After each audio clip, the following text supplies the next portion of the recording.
Hello, friends. Hello, friends. This is take two. This is one. The date is 123. It's January 23rd. So it's 01232022. And here's my penguin. Here's my lemon. Yesterday I woke up sucking on a lemon. Yesterday I woke up sucking on a lemon. Yesterday I woke up sucking on a lemon. I'm not doing good, eh? Doing Astral Weeks and Moondance, the two best Van Morrison albums. Van Morrison clearly to me has two tens and doesn't have other tens. I've listened to a lot of Van Morrison records. My uncle actually sent me some Van Morrison last week in email. My mom is Irish. Her mom was from the north of Ireland, which is where Van Morrison's from, and her dad is from regular Ireland, south of Ireland, whatever. I think the Irish act like the Northern Irish or the smart Irish. And it's the same. I have some Scottish, so it's like the Scottish people think all the Scottish people are geniuses. Like they think Donovan is like better than Dylan, and then like I'm Polish and Lithuanian, so like the Polacks think that the Lithuanians are like the smart Poles, which Dylan is Lithuanian, so I am the actual Dylan motherfucker. But I'm also the Van Morrison Dylan and the Donovan Dylan, kind of like racially. If we're doing that. Seems like we're doing that now, just talking about things in terms of identity politics. So trying to keep up to speed because God forbid I just tell you about an album I love. Van Morrison's first album does not sound anything like any Van Morrison album. It doesn't really sound like any album. The only album it kind of sounds like, I guess, is like the Joni Mitchell mid-70s stuff, like with Jocko and with Larry Coryell and the jazz fusion with the folk stuff she was doing on a few records in the mid-70s is vaguely reminiscent sonically of what's going on. But other than that, this is an incredibly unique record. It often gets ranked very highly in the greatest records of all time because of how good the lyrics are, how emotionally cathartic it is, how beautiful Van's singing is, how great the orchestration and instrumentation is on it. They have a lot of classically trained musicians playing vibes. They have harpsichord on Cypress Avenue. They have just sax. Lots of times the solo is not taken by a guitar, although they'll have multiple guitars. They'll have Van's guitar as the rhythm track, and then they'll have better guitar players playing these cool figures over it that are like jazzy or classical. And all of these songs feel like these lived-in worlds. Like the song Astral Weeks, it feels like it could have started 5 minutes before they started recording. And it feels like it could have ended 20 minutes after they stopped recording. Same with Cypress Avenue, same with Madame George. The greatest songs on this record feel like kind of self-contained worlds. And the emotional content is very like incredibly relatable to me because it talks a lot about like vulnerability, being a child, being kind of in wonder, being in confusion, having nostalgia, kind of longing for romantic connection, but this childlike thing, especially on songs like The Way Young Lovers Do and Sweet Thing, it's like this naive, childlike idea of love that he still has. This is technically his second album. His first album is called like Whip Out Your Dick, Here's Van Morrison, or Here Comes the fucking Van and the Morrisons. It's like whatever they called stupid albums in the 60s. Has Brown Eyed Girl on it. Brown Eyed Girl's a classic song. That song's a 10. But the rest of the record, not so much. Astral Weeks is where he comes into his own. And boy does he come into his own. If I ventured through the slipstrings between the viaducts of your dreams, to the place where the steel runs crack and the back roads stop, would you find me? Could you kiss my eye? Lay me down in silence, easy to be born again. Beside You is a great ballad. Kind of cleanses the palate after the exhausting overwhelm of the opening track. Sweet Thing is one of the most beautiful songs ever written by anybody. I put this song on when I'm in a bad mood or when I'm feeling sad, and it almost never fails to like brighten my spirits. And it's just so encouraging. It's just like Jump the merry way, oh, let the merry way jump the hedges first, and I'll drink a clear, clean waterfall to quench my thirst, and watch the prairie boats, and we'll get high on a bright blue ocean across tomorrow's morning sky, and we'll never grow so old again, and we'll walk and talk in gardens all misty wet with rain. It's so beautiful. The way he sings, I love Van's voice. I'm not going to even attempt to sing like Van. He's one of my favorite singers, but I love the song Sweet Thing. Cypress Avenue might be my favorite Van Morrison song, might be the best song on this record. The way it builds, the catharsis, again, it's like from the perspective of a child. Cypress Avenue, I think, was like the rich neighborhood in Ireland where Van was growing up. And that, like, I may go crazy before that mansion on the hill. He's talking about walking by the railroad with his cherry wine. It's like he's like a poor kid that's like fantasizing about being in this place that seems magical to him, which is the rich neighborhood, Cypress Avenue, the rich neighborhood in the part of Ireland that Van is from, the North, Cork County. But anyway, the Irish are great. I love the Irish. The Scots are great. The Lithuanians are great. They're all great. I'm down with everybody that's part of me. Anyway, after Cypress Avenue, The Way Young Lovers Do is one of my favorite songs on the record. I love the vibes on this, and I love it's kind of this like atonal jazzy verse. It's like stroll through things, oh, misty wet with rain, and through the back again, up in the summertime. And then the chorus, it's like, when we sat on that one star and dreamed up the way that we were and the way that we wanted to be, and I dreamed up how I was for you and for you were for me, and then we danced the night. All right, now I'm just singing a bad version of this song. It's a very good song. You should listen to it. After The Way Young Lovers Do is Madame George. See, Madame George kind of follows a similar formula to Cypress Avenue and Astral Weeks to less effect to me.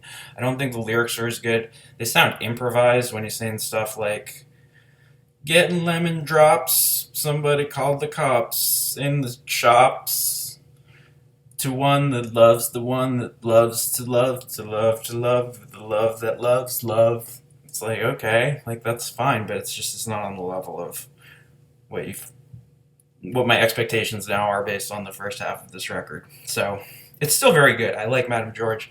I like the way they add and take things to it. It also has this really hypnotic quality that only certain songs, like Penny Lane by the Beatles, capture. Village Green Preservation Society. There's certain songs that capture this kind of romantic vision of old Britain, and this album does that. Madame George specifically does that really well. And then Ballerina, Ballerina is long, kind of gets out there in that folky thing. It's a good song. I enjoy it. Although I prefer the closer, Slim Slow Slider, which I think is about kind of like a doomed girl that's a junkie or an alcoholic or something. It's not a very optimistic way to end the record. But it's a very sad record. It's kind of an appropriate way to end the record. But after releasing perhaps the saddest album ever commercially successful, he released the happiest album ever commercially successful, Moondance. Moondance is so happy. Songs like Glad Tidings, These Dreams of You, Come Running, Caravan, Everyone. These are joyous. These are just like make you so happy to hear. And anyway, opens with And It Stoned Me, one of his greatest lyrical achievements. Again, there's an obsession with kind of the childhood and the purity of that. Moondance is an amazing song. I love the bass on this. This is a much more restrained record. It doesn't have crazy strings and weird instruments and vibes and shit. It's just basically jazz music. It's basically pop jazz. It's, sometimes it'll be like an acoustic bass, but it's not like Astral Weeks where it's just like everything's just pushed to 11, crazy over the top. It's more restrained. But the songs are just as good, if not better quality. I think there actually are better quality songs on this. I think And It Stoned Me, Crazy Love, Into the Mystic. These are better songs. Caravan, these are better songs than any particular song on Astral Weeks. But Astral Weeks as a complete experience is more unique and feels more meaningful for that reason, I guess. But anyway, And It Stoned Me is great. Moondance is fantastic. I'm sure you've heard it before, just on classic rock radio. And then Crazy Love, one of his best, just straightforward love songs. The only one I like better is Tupelo Honey. I can hear her heartbeat from 1,000 miles, and the heavens open every time she smiles. Come Runnin', I love Come Runnin'. If I'm bummed out, just put on the second half of Moondance. They used to make records, guys. All these things I'm reviewing, they had a first and second half, and they were just sequenced in a certain way so that the second half did a different thing than the first half. So the second half of this record is very optimistic, very beautiful, and yeah. Caravan, one of the greatest songs ever if you love Van. It's just like the Merry Gypsy play. Look at Sweet Amaro, she's up playing with the radio. I want just to hold you in my arms so that I can feel you. Sweet lady of the night, I shall reveal you, if you will. Turn it up, just enough. So you know it's got nothing but soul, baby. Come Runnin', love Come Runnin', love These Dreams of You. These Dreams of You, I heard you paid your dues in Canada. Brand New Day. Brand New Day is the only one that's kind of like ballady, kind of like him trying to do some like Dylan folk bullshit. It's pretty good. It's probably my least favorite song in the last half. I much prefer just Glad Tidings. If every song just sounded like Glad Tidings, I feel like the world would be a much happier place.